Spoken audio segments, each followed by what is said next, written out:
This happened around the middle of fall a few years ago. I was working as a cashier at Spirit Halloween, one of a couple of seasonal jobs I switched between. Honestly, Spirit Halloween was my favorite place to work. All I really did was sell party supplies and Halloween stuff. For the most part, the job itself was easy. It's a lot less demanding than working at some place like Walmart or Target, but every job has its bad parts. And for Spirit Halloween, it's the people. Not all of them, just some of them. Like annoying little kids who run around and mess with everything like we're a library of toys. Or the smart-ass guy who thinks it's funny to put on a mask and jump out at people with fake knives in their hands. Worst of all, it's the thieves. When I first started working there, I didn't expect shoplifting to be much of a problem. Like any big store, we have a no-chase policy for liability reasons, but as employees, we're still held accountable for loss of inventory to a degree, so we keep an eye out for suspicious customers. It's better to confront them before they try to leave, and give them a chance to surrender their stolen items before calling the police on them. One night, I was working at the register by myself, while my only other coworker on shift was cleaning and stocking. We were both fairly busy with our respective tasks. With mine though, there's lots of little moments of downtime, like waiting for customers to pay and standing there while the system processes. During those little moments, I was keeping an eye out on the other customers walking around. At some point, close to the end of the night, these two girls walked in together. I didn't want to judge based off looks alone, but they seemed like high schoolers. They had backpacks and were on their phones making or watching TikToks. Typically, kids that age have no money and no regard for consequences, so I suspected they might try and steal makeup or something similar. They were being loud and laughing obnoxiously as well, which was its own reason to keep watch of them. It didn't take long for them to catch me surveilling them, and they gave me some nasty stink eye for it, even talking shit just loud enough for me to hear. Look at this bitch profiling us. What a loser. I bet she got this job by using her tongue. At that moment, I was too busy to care much more than that as they walked into the rest of the store. I let them go about their business for a while. I decided to casually follow the direction they went in, and it didn't take long to find them. They weren't even trying to hide what they were doing either. They were blatantly stuffing merchandise into their backpacks. I rushed up and confronted them saying, "Excuse me, I just saw you put those things in your bags." "Chill out, lady. We were gonna buy them, we just didn't want to use the baskets." "You don't think I've heard that excuse 1,000 times? Just hand over what you took and I won't call the police." "We didn't take anything, so leave us alone, nut licker. Get that shit out of your backpack, now. Make us, bitch." The girl I was talking to started to run away, and admittedly, what I did next was a stupid mistake. But my emotions got the best of me. I reached out and grabbed her arm, pulling her back so she couldn't get away. Suddenly, the other girl grabbed me from behind and body slammed me. When I hit the ground, the wind got knocked out of me. I then started trying to get back up. The second I was able to get onto my knees, I looked up and saw her holding a bottle of pepper spray in my face. The next thing I knew, my eyes were blasted. I went blind immediately. Then the heat and fire engulfed my face, even my entire body. I couldn't breathe, and I was gagging uncontrollably. I panicked, screaming and flailing, trying to grab onto something and pull myself up. I slammed into the shelves, knocking things onto the ground, and tripped onto the floor myself a few more times, before I finally heard the voice of my coworker. They held on to me and helped me calm down, then led me to the bathroom to rinse out my eyes and mouth. They even called the ambulance for me, and I was taken to the hospital.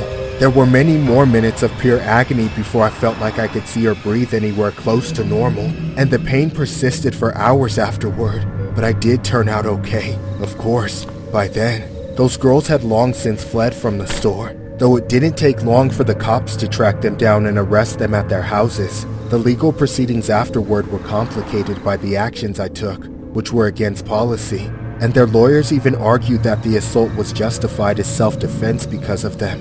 Thankfully, they did get justice, but it's not like they were put away for very long. Now, whenever fall comes around, I remember this incident. Every time I have to clock in for Spirit Halloween, I'm afraid I'll see them again. 2 women have been arrested after an attack on a worker at a North London, Ontario store. Police began investigating after an employee was pepper sprayed. Police and an ambulance responded to a spirit Halloween at about 9:40 p.m. Wednesday night after an employee was allegedly attacked. Police say 2 women entered the business, where they were then observed concealing items in bags and were subsequently asked to leave the store. An argument broke out, and one of the employees was attacked with pepper spray. Police were contacted, and the 2 women fled the store. Fortunately, the victims did not sustain serious injuries, police said. Both women were later arrested at their residences. As a result of the investigation, both women were released from custody and are due in the London court at a later date. The victim says there have been 7 different incidents over the past 3 months in which employees of the store have been physically attacked.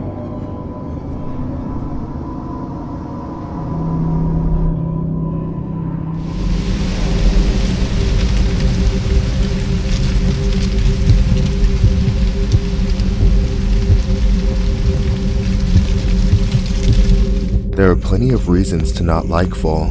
Kids go back to school, the warm weather goes away, and to people who dread visiting their family for the holidays. I, however, have a very specific reason for my anxiety during this season. Years ago, I was dating this guy named Kenneth, but he always went by Kenny. He had a stocky build and was quite muscular, just my type of man. He was the first person I got into a serious relationship after my ex, who left me after our son was born.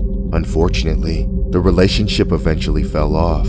Kenny became controlling. He would interrogate me every day, take my phone and go through it, always accusing me of cheating. When he found something he thought he proved, he would get violent. He made threats against me and my son, and if he wasn't attacking me, he was breaking things. It had become too difficult to get him to approve to any sort of hangout that didn't involve him, so I began to not tell him my plans. One day, when I got off work, I went straight to meet up with a friend of mine for her birthday.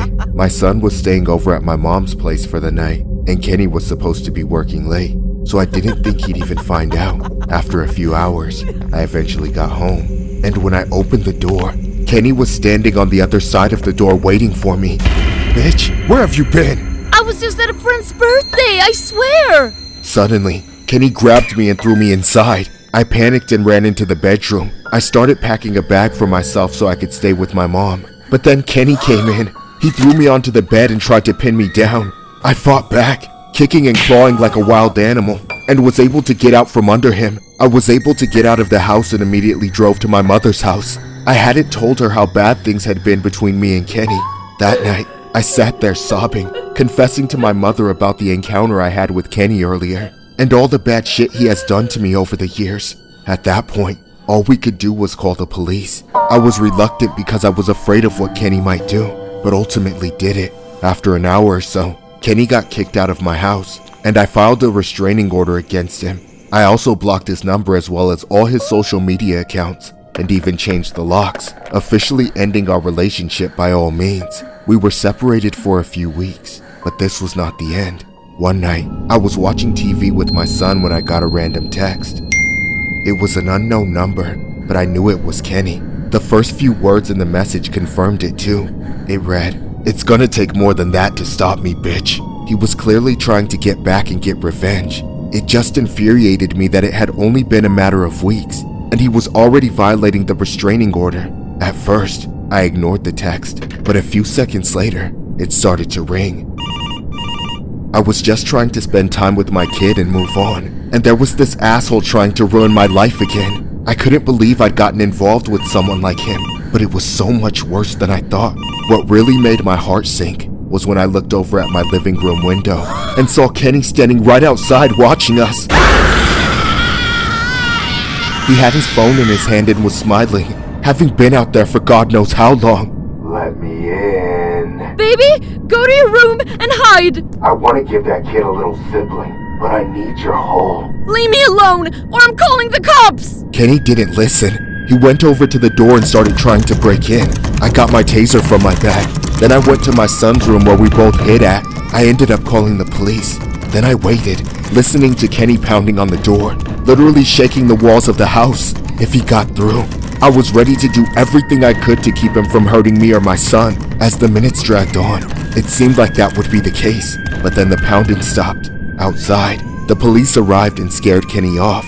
He ended up running across the freeway and jumping the fence into the nearby corn maze. It was just weeks away from opening for Halloween, so the whole thing was complete with winding narrow passages through corn stalks 10 feet high. That's where Kenny decided to hide, ruining all the plans I had to take my son there when it opened. The police surrounded the place, then began searching for Kenny. While the search dragged on, they let us stay in the cruiser for safety, as we were terrified he would somehow come back. It took hours for them to comb through the entire 4-acre maze. The cops looked everywhere in it but couldn't find him. That is until they finally caught him hiding in a chicken coop, also owned by the maze grower. Kenny was arrested and put in jail for violating the restraining order. It's been a while since then, so I wish I could put this all behind me. Sadly, I can't help but think his business with me isn't over. Every fall, the fear that he will come back is at its highest. This story was inspired by a creepy fall incident where it took 2 hours, a plane, and 6 officers to track down a suspected stalker after he fled into an elaborate corn maze. Police began searching for Ryan Kenneth Watt, 29, on a Friday evening after his ex-girlfriend reported Watt had violated a restraining order by texting and calling her. Officers looked for Watt, whom they described as a transient with a history of stalking behavior at a homeless encampment, but couldn't find him. Police visited the camp again the next morning and spotted Watt just before 9 a.m. Watt ran across a nearby freeway and into a corn maze that was being prepped for Halloween visitors and had not opened yet. Officers set up a perimeter around the corn maze, called the California Highway Patrol for backup, and deployed a fixed-wing aircraft to circle the field. Police combed the maze methodically, but still couldn't find Watt. Then one of the officers noticed a chicken coop about 20 feet from the edge of the maze. An officer kicked the door in and found Watt hiding inside. He was arrested without incident just before 11 a.m., police said. Investigators had been monitoring Watt even before his ex-girlfriend reported him, and said he had a history of showing up uninvited at the woman's home and at her son's school, hacking her social media accounts and texting her while she was with friends to say he's watching her.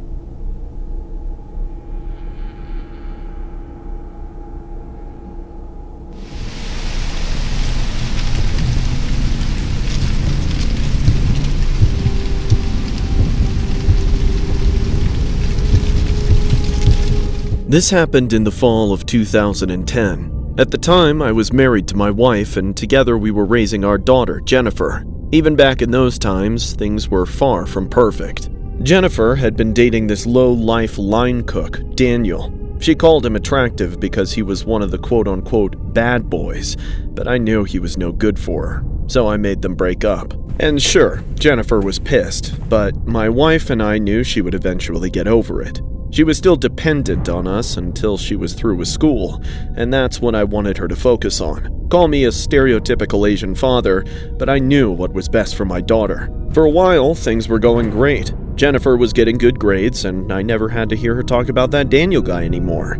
This did not last forever, unfortunately. At some point, she started arriving home from school later than usual. Of course, I became suspicious, and my gut was telling me that she was seeing that piece of shit again. Knowing I would be fed more lies if I confronted her without evidence, I needed to catch them together. So one day, I called out of work. While she was getting ready for school, I snuck into my car and waited for her to leave.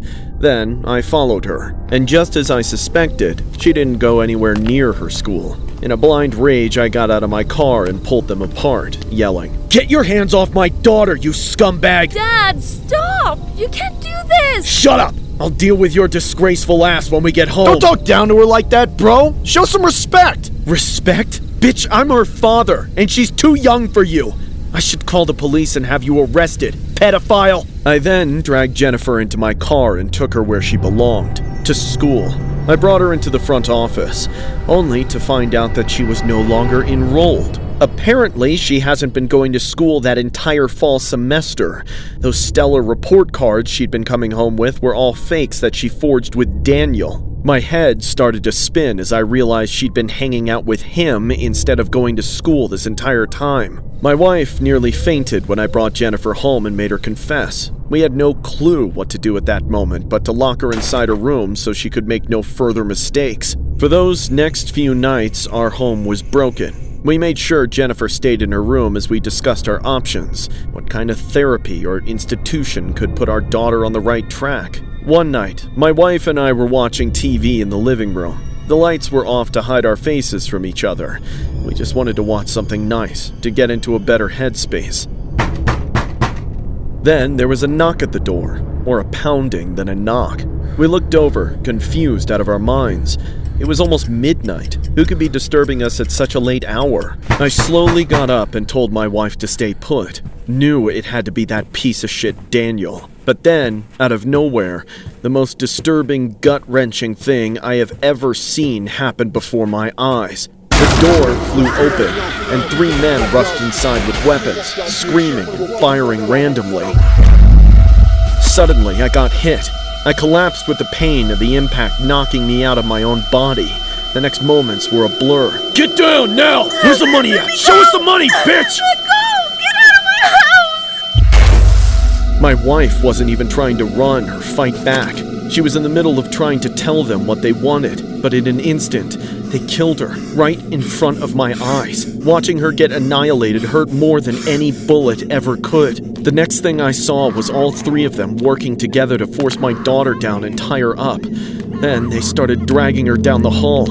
I knew there was nothing I could do to stop them, not while unarmed, wounded, and outnumbered. I felt such shame and guilt for abandoning my daughter to whatever they were going to do to her, but my only option was to escape while they were distracted and get help. So I crawled, gasping for air and bleeding out until I was able to get outside, where a random stranger passing by on the sidewalk helped me to safety and called the police. I didn't know what was going on in the house as the ambulance took me away. At the hospital, they put me in a coma to keep me alive. When I woke up, I snapped out of it and recalled my daughter unbound and speaking in a friendly manner to one of the assailants. That's when I realized that she wasn't a victim. She planned it. She and her worthless boyfriend had orchestrated the entire thing. They hired hitmen to take me and my wife out, just so they could be together. My wife is gone. My daughter is in prison. I have nothing, and every time it becomes fall, that fact is all I can think about.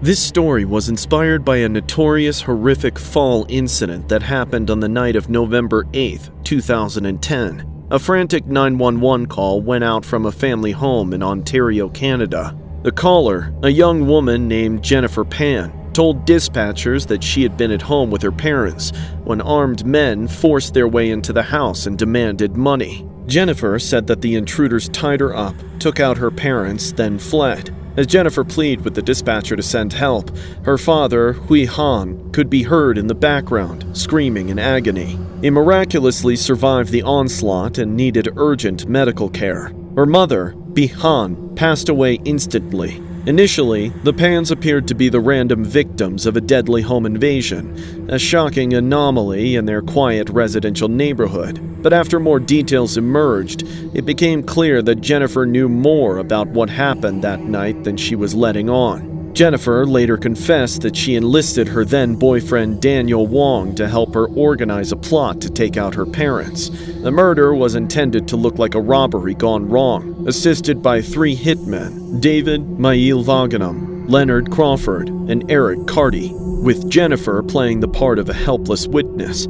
The motive behind the ordeal was because Jennifer Pan testified that her parents had strict expectations.